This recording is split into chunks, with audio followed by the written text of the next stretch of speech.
Ano ang anemia? Ang anemia ay ang pagkakaroon ng mas mababang bilang ng mga hemoglobin o red blood cell kaysa sa normal. Ang hemoglobin ay ang proteinang matatagpuan sa red blood cell, samantalang ang red blood cell ay ang kulay pulang uri ng dugo na nagdadala ng oxygen at nutrisyon sa iba't ibang mga bahagi ng katawan. Mga sanhi. Maraming uri ng anemia at ang bawat isa ay may particular na sanhi. Ang iron deficiency anemia ang pinakakaraniwang uri.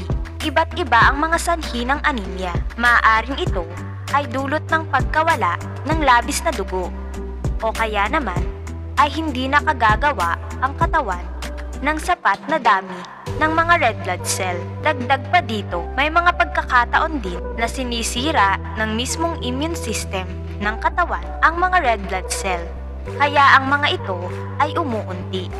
Maaaring magkaroon ito ang kahit sino, ngunit mataas ang risk na magkaroon ng kondisyon na ito ang mga kababaihan, mga bata at sino man na mayroong chronic diseases. May tatlong uri ng blood cells. Ang white blood cells para labanan ang anumang impeksyon, platelets para tumulong labanan ang blood clot, at red blood cells naman para dalhin ang oxygen sa buong katawan. Kapag kaunti o wala ng hemoglobin, walang makukuhang oxygen ang mga cells ng katawan, kaya't manghihina ito. Sintomas ng anemia: pamumutla o maaari ring bahagyang paninilaw ng balat, mabilis na pagkapagod, panghihina ng katawan, pagkahilo, pananakit ng ulo, hirap sa paghinga, mabilis na pagtibok ng puso, pananakit ng dibdib, pamimintig ng mga tenga, pagkakaroon ng malalamig na mga kamay at paa. Ang mga sintomas na nabanggit ay hindi lamang natatanging nakikita sa anemia. Maaari ring makaranas ng mga sintomas na ito kapag ang pasyente ay may ibang kondisyon, gaya ng sakit sa puso, baga at iba pa. Kaya naman, upang makasiguro na anemic ang isang tao ay kailangan na ang magpasuri ng dugo. Mga lunas. Ang paglunas sa anemia ay batay sa uri, sanhi at tindi ng kondisyon. Subalit kadalasan, ang pasyente ay maaaring bigyan ng doktor ng mga gamot upang tumaas ang bilang ng kanyang mga red blood cell.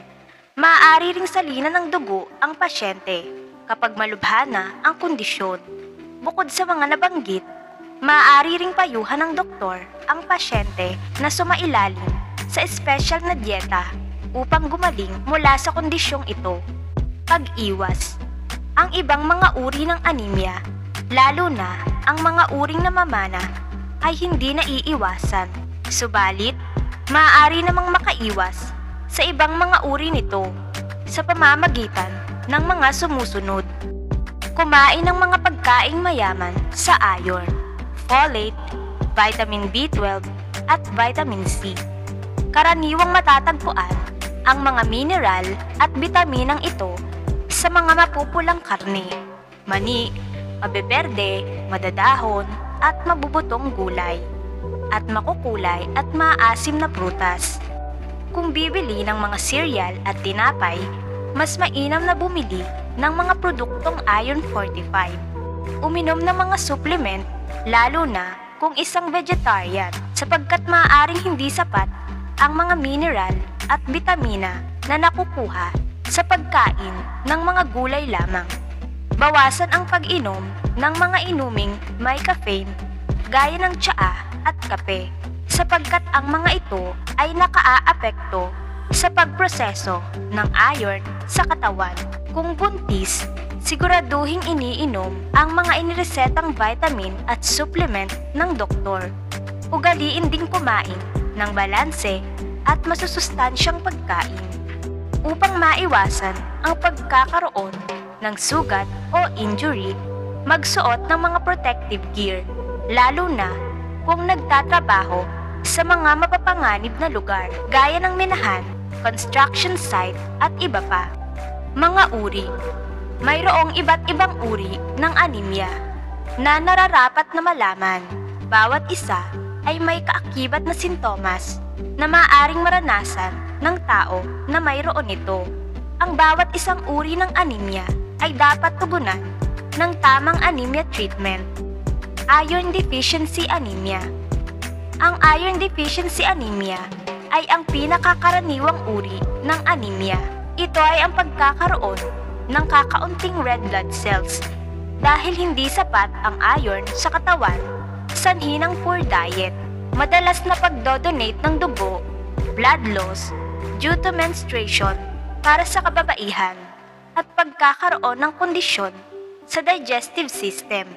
Para sa iron deficiency anemia, ang karaniwang treatment ay iron supplements.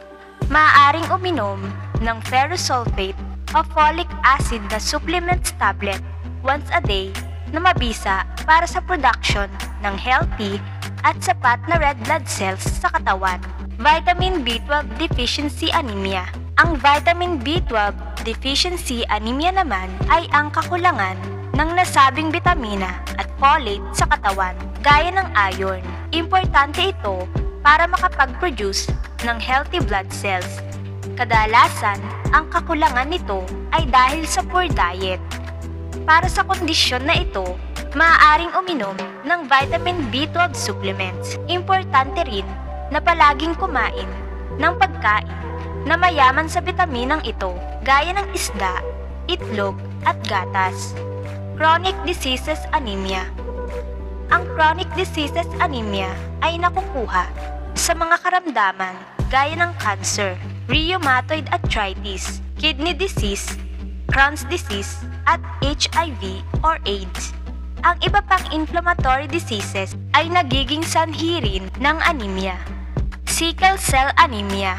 Ang sickle cell anemia ay inherited o namamana. May pagkakataon na ito ay seryosong kondisyon at sanhi ng defective form na hemoglobin na nagdudulot sa red blood cells ng katawan ng hindi normal na crescent o sickle na shape at namamatay agad. Dahil dito, nagkakaroon ng kakulangan sa sapat na red blood cells sa katawan. Ang treatment para sa sickle cell anemia ay nangangailangan ng antibiotics, folic acid supplements, at blood transfusion. Maaari ring sumailalim sa oxygen therapy para sa pain relief. Aplastic anemia. Ito ay isang rare na klase ng anemia na nagaganap kapag hindi kaya mag-produce ng red blood cells ang katawan. Kadalasan ay sanhi ito ng ibang karamdaman o exposure sa chemicals. Ito ay kinukonsider na malubhang klase ng anemia. Kinakailangan ng blood transfusion at bone marrow transplant para sa treatment nito. Hemolytic anemia. Ang hemolytic anemia ay nararanasan kapag ang red blood cells ay nasisira agad at hindi agad mapalitan ng bone marrow transplant. Karaniwan itong nagaganap kapag ang isang tao ay mayroong red blood cell disease. Maaari rin itong mamana o kaya naman ay mag-develop ng kusa. Thalassemia anemia. Mayroong ibang uri ng anemia gaya ng thalassemia na maaaring magamot ng folic acid supplement.